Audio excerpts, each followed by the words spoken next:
Hey guys, it's Cloudy. How are you all? Today I'm very excited to be talking about a Chinese drama that recently took over my life.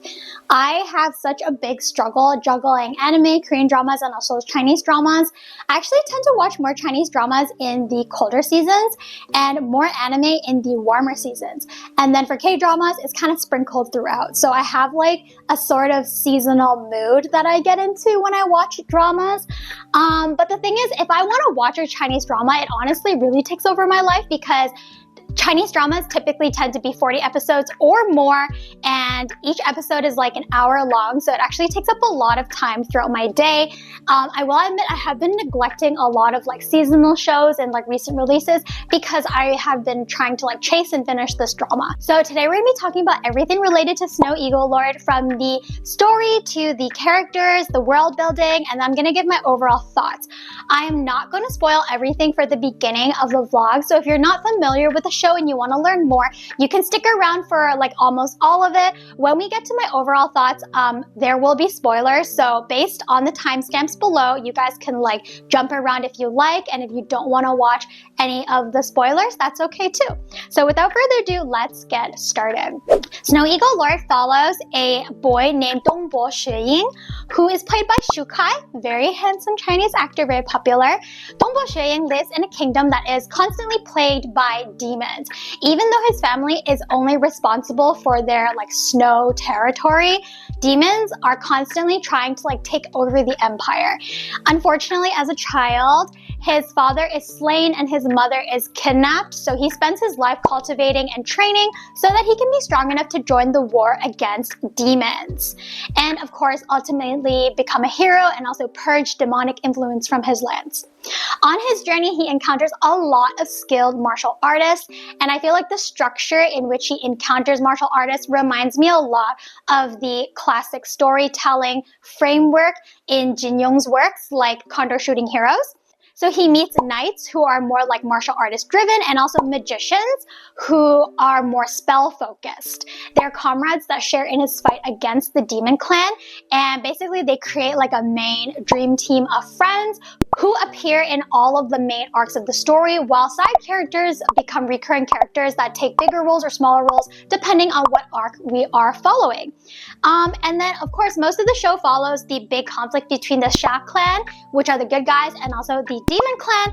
And you know, like getting into the show, that at the end of the show, our main character Xueying is going to become like the strongest hero in all of the land, as spoken by the Chinese drama gods. So that was our rundown of the show. Very basic kind of shanxia martial arts show. Now let's get into the characters. I already mentioned that Xueying is our main character, so most of the skills, the good fortune, the experience is all gonna go to this character and his leading lady, who is Jingqiu. Jingqiu is played by Guli Neja, and they actually make a very like beautiful, lovely, chemistry-filled couple. Their closest friends are Puyongbo and also Youyue, who end up becoming very close to them as well. The main crew is training together, living together, leveling up together, and fighting demons together. I felt like throughout the story, the villain characters were definitely way smarter than the good guy characters. And it almost felt like at every turn, the villains were able to outsmart the good guys, so much that I started feeling like really discouraged towards the end of the series. But I feel like that's the sort of like vibe that the show is trying to portray. They want you to feel like everything is hopeless, and then towards the end of the show, like the happy ending will kick in, because you know it has to kick in. I loved the core four people. I think they had a lot of chemistry.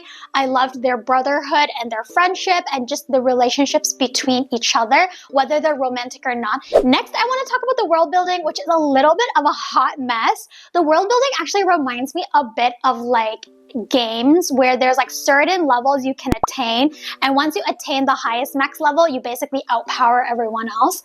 Xueying also has like such a thick plot armor that he's so overpowered compared to a lot of the other characters, even though some characters are like elders that have been training for like many years. Because he's the protagonist, he tends to overshadow them and surpass them quite quickly. As someone who like grew up in a Chinese household, watching a lot of these like costume and period dramas growing up, I'm very familiar with the type of like martial arts and also magic and lore that is sort of the groundwork behind these shanxia genre stories. However, I still felt like this series had very confusing magic systems.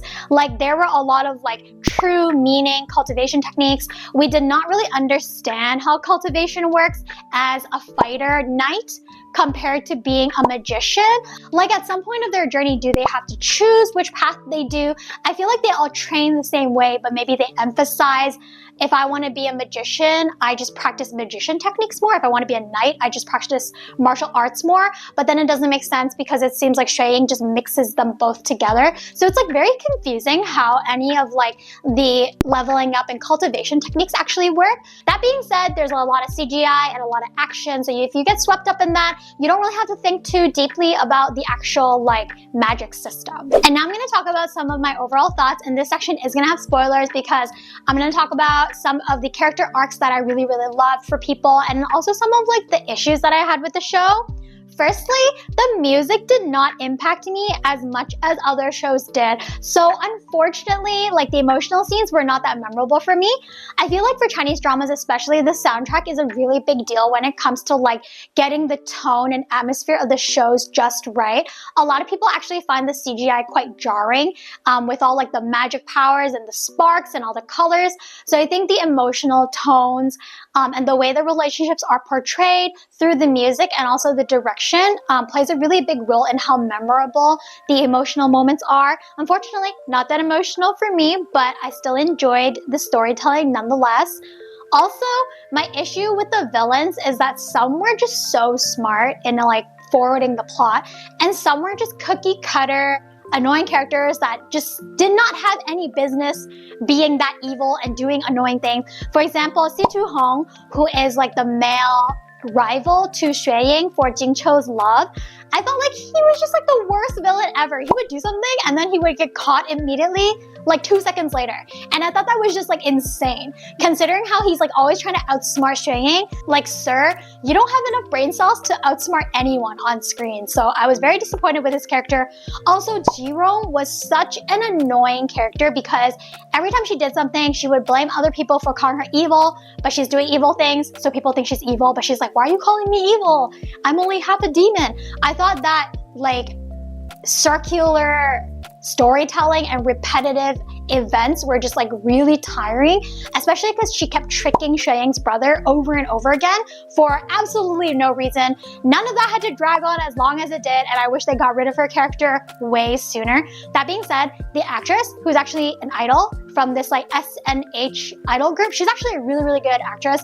I loved seeing the snap changes in her expression when she was being good and like cutesy versus being evil. So I think she has a lot of potential to take on main roles in like other series. I feel like she just wasn't given a very good character. Okay, overall, I think there was so much stuff that the series was trying to do that there was not enough budget or time to talk about everything. For instance, Jing Chou finds out she's literally the descendant princess of this like divine kingdom, and she just decides to like give it up and not become a princess anymore. But like, isn't she the sole heir to her heavenly divine race? If then she gives up her immortality and divine powers, wouldn't that mean like the end of her race as we know it? I thought that was like very shallowly explored because she just wanted to give it all up to be with Shui Ying, which I understand. But like, there seems to be a whole plot hole of like motivations there that we just did not explore because we didn't have time. And also, I wanted to see more of Chang Feng Knight's secret agent status. Like, there was not that emotional torture and like struggle going within his like emotional development. He just like decides to be undercover. It's kind of vague whether he's good or bad, and then when he dies in Shui Ying's arms, he reaffirms to us that he was undercover and he was actually good, even though he did practice some like demonic techniques. There was just so much like character development that was not fleshed out with his character based on how much screen time he had. He had so much screen time, and such a big influence on the plot and the direction of where the characters were going, but we just did not see him fleshed out very much, or, you know, even that heartbroken when his lover died. So that was a little bit of a disappointing aspect. The things that I did like about the series was that I have been in a Chinese drama slump for like almost a whole year now. I did not watch any Chinese dramas all last year, and every time I tried to watch one, it just felt too dramatic for me. And so what I liked about Snow Eagle Lord was that I could just turn off my brain. It was not complicated. I could predict most of the tropes that were gonna happen. And so I happily just like devoured 40 episodes in like the span of a week.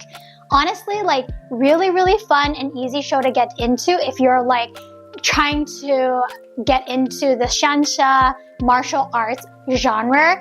These kinds of shows have a lot of like magic systems, cultivation, martial arts, and a lot of like cookie cutter roles with like elders and villains that we don't really see in the Chinese dramas that encompass period, plot, political history, or like political intrigue. So I would say that they're quite different, but this is a pretty cookie cutter example of like a typical shanxia drama. So if you're looking to get into that, you can totally watch it. If you're already getting into it and you want to get a friend into it, this is a good series to recommend as well. Obviously, the characters were not like amazing. The world building was not amazing, but the actors and the cast were really able to carry me through to the end. I love Shukai and Gulineza's chemistry and their like banter. Puyangbo and Youyue also, their characters were so lovely.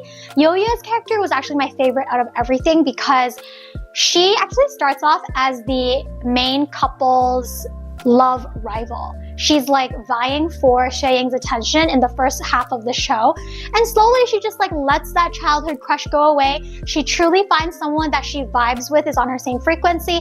She cultivates more. She becomes like a very driven person. It's a shame that her powers are just not up to standard. Like compared to the main characters, I feel like she's just very restricted with like low level cultivation, purely because we want to like make the characters look really amazing in their spotlight. But I loved her as a character, and I honestly feel like if she did not have such a sad ending, that we could actually have a spin-off show just about her.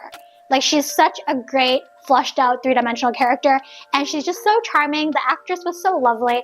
So definitely, she was the highlight of the show for me. Anyways, I hope you guys enjoyed this Chinese drama review and rant. I haven't watched a lot of Chinese dramas recently, but I'm trying to get back into them. So I have a list of things I want to watch from a lot of like actors that I love. Maybe I will make more Chinese drama reviews soon. So anyways, I'll talk to you guys in the next one, and I hope you guys have a great rest of your week. Bye!